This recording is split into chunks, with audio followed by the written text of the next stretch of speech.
আজ ঘুরে দেখব ব্যান্ডেলের রাজহাট গ্রামের লাহিড়ী বাবার আশ্রম। এই ভিডিওতে থাকছে কিভাবে পৌঁছাবেন, কতক্ষণ খোলা থাকে, ভোগ কোথায় পাবেন ও খরচ, এখানে থাকতে হলে কি করবেন ও রুম ভাড়া কত। তো চলুন ঘুরে আসি লাহিড়ী বাবার আশ্রম। কিভাবে যাবেন? এই আশ্রমের কাছাকাছি রেল স্টেশন বলতে ব্যান্ডেল জংশন। হাওড়া বর্ধমানের মেন লাইন লোকাল ধরে চলে আসতে পারেন ব্যান্ডেল স্টেশনে। যদি শিয়ালদা থেকে অথবা অন্য কোনো জায়গা থেকে হাওড়া বর্ধমানের মেন লাইন লোকাল ধরেও কিন্তু পৌঁছে যাওয়া যায় ব্যান্ডেল জংশন। এবার ব্যান্ডেল স্টেশনে নেমে কি করবেন? এখানে একটি টোটোই চেপে বসুন। শেয়ারে পেলে ভাড়া নেবে 20 টাকা, আর যদি লোক না হয় তাহলে টোটো আপনাকে রিজার্ভ করতে হবে, যার ভাড়া 100 টাকা। টোটো হোক আর অটোই হোক, কথা বলে নেবেন যেন আশ্রমের গেটের সামনেই যেন নামায়। মেন রোড থেকে আশ্রম কিন্তু অনেকটা হাঁটা পথ। কিছু কিছু অটো কিন্তু ভেতরে ঢোকে না, মেন রোডেই নামিয়ে দেয়, সেই জন্য আগে থেকে কথা বলে নেবেন। আমি এসেছিলাম বর্ধমান থেকে বাইকে। মেন রোড অর্থাৎ জিটি রোড থেকে গ্রামের মধ্যে দিয়ে পথটা কিন্তু বেশ ভালো, ঢালাই রাস্তা আর দুদিকে বাঁশ গাছ, আম গাছ, সব মিলিয়ে এক কথায় পুরো মনকে স্নিগ্ধ করা সবুজ। আমরা পৌঁছে গেলাম আশ্রমের গেটের সামনে। পার্কিংয়ে গাড়ি রেখে এগিয়ে চললাম গেটের দিকে। এই হলো আশ্রমের গেট। আশ্রমের নাম শ্রী বিষ্ণু মোক্ষধাম আধারালয়। যোগীরাজ শ্যামাচরণ লাহিড়ীর মতে মানবদেহ হলো আধার এবং এটাই তার ঘর অর্থাৎ আলয়, তাই এত সুন্দর নামকরণ এই আশ্রমের। প্রবেশ করেই ডান দিকে সুন্দরভাবে সাজানো মহাদেবের মূর্তি এবং সামনে শ্বেত পাথরের ফোয়ারা। দুদিকে দুটি হাতি সাদর অভ্যর্থনা জানাচ্ছে।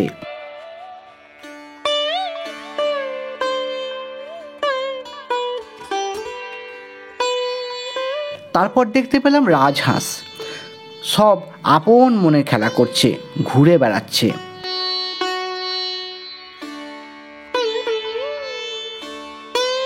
পুরো পথে সুন্দর আলপনা অঙ্কিত করা রয়েছে, আর পথের দুধারে গোলাপের বাগান। কোনো গাছে ফুল ধরেছে, আবার কোনো গাছে ছোট্ট কুঁড়ি।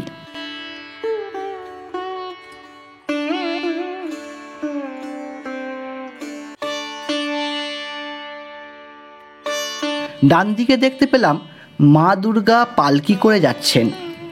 এইখানে মা দুর্গার পৃথিবীতে আগমন অথবা কৈলাসে গমন, এই ধরনের প্রতিরূপকে তুলে ধরা হয়েছে। আজকেই এসেছি আর আজকেই এত জল, মানে শীত। আজকে কত তারিখ? 30শে নভেম্বর, আর আজকেই এত জল। ডান দিকে রয়েছে মা জগদ্ধাত্রীর মন্দির। আশ্রম পিতা সাধনায় দেবীর দর্শন পেয়েছিলেন, এই রূপেই তিনি দেবীকে দেখেছিলেন। এখানে মায়ের পূজা শুরু হয়েছিল 2014 সাল থেকে। এরপর আমরা জুতো জোড়া নির্দিষ্ট স্থানে খুলে এগিয়ে চললাম। এখানে জুতো রেখে ভেতরে ঢুকতে হবে, আর জুতো রাখতে নিল মাত্র 2 টাকা করে। প্রথমে এলাম ভোগের কুপন কাটতে। এই যে কাঁচের ঘরটা দেখতে পাচ্ছেন, ওটাই উপাসনা কক্ষ, আর ভোগের কুপনও সংগ্রহ করতে হবে এখান থেকেই। ভোগের মূল্য 80 টাকা করে এবং কুপন দেবার সময় সকাল 10টা থেকে দুপুর 12টা পর্যন্ত। আর ভোগে কি খেলাম তা তো অবশ্যই বলবো, আগে ঘুরে আসি মন্দির। এই উপাসনা কক্ষের ভেতরে ছবি তোলার অ্যালাউ নেই, তাই দেখাতে পারলাম না। তবে বাইরে কক্ষের পাশেই কত সুন্দর রাধাকৃষ্ণের ঝোলাই দোলার অপরূপ মূর্তি রয়েছে, মন তৃপ্ত হয়ে যাবে। এই উপাসনা কক্ষের উল্টো দিকেই দেখলাম আমাদের 3 মহাপুরুষের মূর্তি বসানো রয়েছে: স্বামী বিবেকানন্দ, কবিগুরু রবীন্দ্রনাথ ঠাকুর এবং ভারতের স্বাধীনতা সংগ্রামের উজ্জ্বল নক্ষত্র নেতাজি সুভাষচন্দ্র বসু।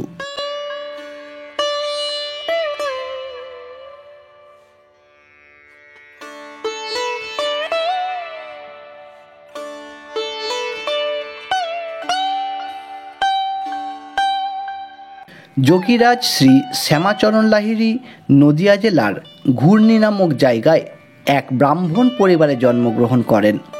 পিতা গৌরমোহন লাহিড়ী এবং মাতার নাম মুক্তকেশী দেবী। তিনি ছিলেন পিতামাতার কনিষ্ঠ পুত্র। মাতার মৃত্যুর পর বাড়িঘর বন্যায় ভেসে গেলে তিনি সপরিবারে বারাণসীতে চলে যান। তিনি বারাণসী কলেজে তার লেখাপড়া সম্পূর্ণ করেন। ইংরেজ সরকারের সামরিক প্রকৌশল বিভাগের হিসাব রক্ষক হিসেবে তিনি কর্মে যোগ দেন। এই সূত্রে তিনি দেশের বিভিন্ন স্থানে ঘুরে বেড়ান। 1861 সালে হিমালয়ের রানীক্ষেতে তিনি বদলি হন। ওখানেই বাবাজি মহারাজের দর্শন লাভ করেন তিনি, যিনি ক্রিয়াযোগের কৌশলগুলো শিখিয়ে তাকে দীক্ষা দেন। বাবাজি মহারাজ বলেছিলেন যে তার বাকি জীবনটি যেন জনসাধারণের মধ্যে ক্রিয়াযোগের কৌশলগুলি প্রচার করার কাজে উৎসর্গ করে। 1895 সালের 26শে সেপ্টেম্বর যোগীরাজ শ্যামাচরণ লাহিড়ী মহাশয় শরীর ত্যাগ করলেন এবং মহাসমাধি নিলেন। এই কাজের দায়িত্ব পরপর শিষ্যদের মারফত বর্তমানে দায়িত্বভার সামলাচ্ছেন হুগলির উত্তরপাড়ার নিবাসী সুদীপ বন্দ্যোপাধ্যায় মহাশয়। তিনি এই আশ্রমের প্রতিষ্ঠাতা। মন্দিরের ভেতরে ফটোগ্রাফি অ্যালাউ নেই, তাই দেখাতে পারলাম না। মন্দির দর্শন করে মন তৃপ্ত হয়ে গেল।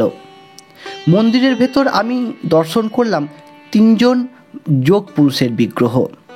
একজন মহাত্মা বাবাজি মহারাজ, দ্বিতীয় যোগীরত্ন শ্রী শ্রী বিষ্ণুপদ ভট্টাচার্য মহাশয় এবং তৃতীয়টি যোগীরাজ শ্রী শ্রী শ্যামাচরণ লাহিড়ী মহারাজ।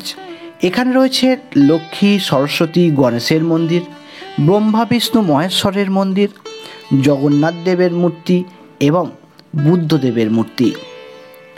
অপূর্ব সুন্দর পুরো জায়গাটি। বৃষ্টি না পড়লে হয়তো আরও ভালোভাবে দেখাতে পারতাম আপনাদের। ভিডিওটা মোটেই আমার মনঃপূত হয়নি, একটু ক্ষমা করে দেবেন দৃশ্যপট ঠিকঠাক তুলে না ধরার জন্য।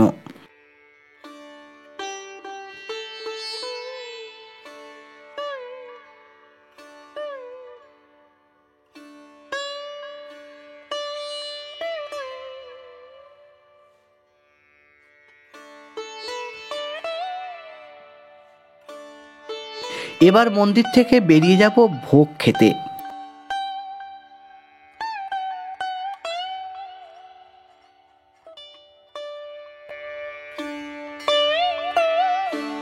ভোগ খাওয়ার টাইম বেলা 11টা থেকে দুপুর 1টা পর্যন্ত। ভোগঘর মেন গেটের বাইরে। তার আগে এত সুন্দর পরিবেশে থাকার বিষয়টা একটু জানিয়ে দিই।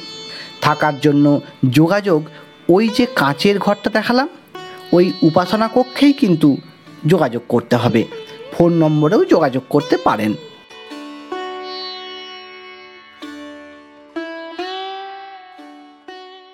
থাকার জন্য ব্যবস্থা আছে, যদি কেউ থাকতে চান তো এখানে থাকতে পারেন এই সুন্দর পরিবেশে। তো এখানে থাকতে গেলে মানে দুজন অ্যাডাল্ট বাবা মা আর একজন মানে 12 বছর পর্যন্ত যদি কোনো বাচ্চা থাকে, তো তাদের ভাড়া হচ্ছে একদিনের জন্য ভাড়া 1200 টাকা।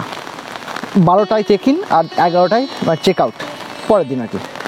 আর খাওয়া দাওয়া মানে যেদিন আপনি আসবেন সেই দিনটাই মানে এসে আপনাকে ভোগটা খেতে হবে।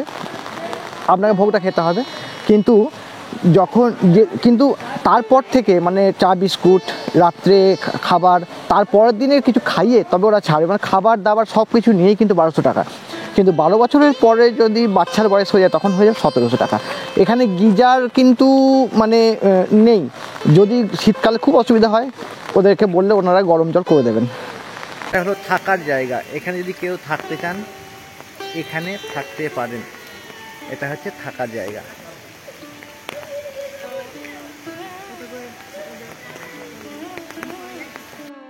এবার মেন গেট থেকে বেরিয়ে ভোগ ঘরের দিকে যাচ্ছি।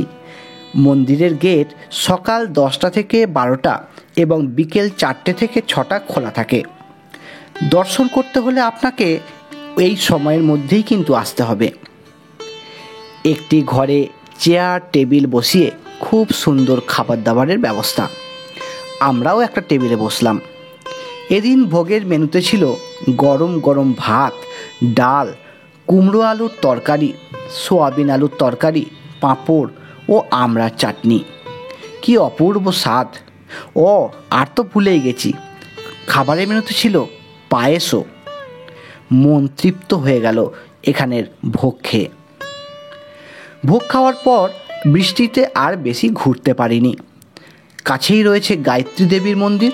শুনলাম দুপুর 1টায় বন্ধ হয়ে যায়, আবার বিকাল 4টেই খুলবে।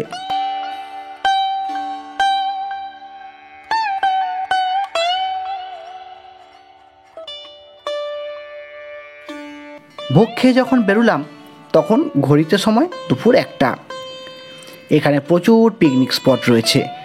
আপনারা একজন বুকিং করলেও 500 টাকা, আর 500 জন এলেও কিন্তু বুকিং খরচ 500 টাকা। এখানে 15ই ডিসেম্বর থেকে 31শে ডিসেম্বর পর্যন্ত বড় মেলা অনুষ্ঠিত হয়।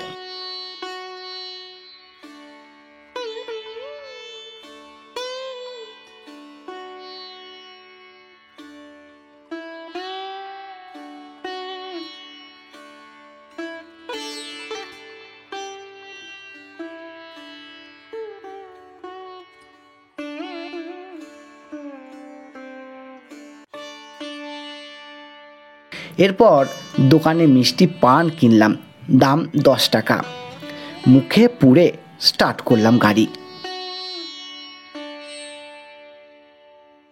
যাবার সময় গিয়েছিলাম দুর্গাপুর এক্সপ্রেস ওয়ে দিয়ে ধনিয়াখালি হয়ে, আর ফিরেছিলাম জিটি রোড দিয়ে সিমলাগড় মেমারি হয়ে বর্ধমান।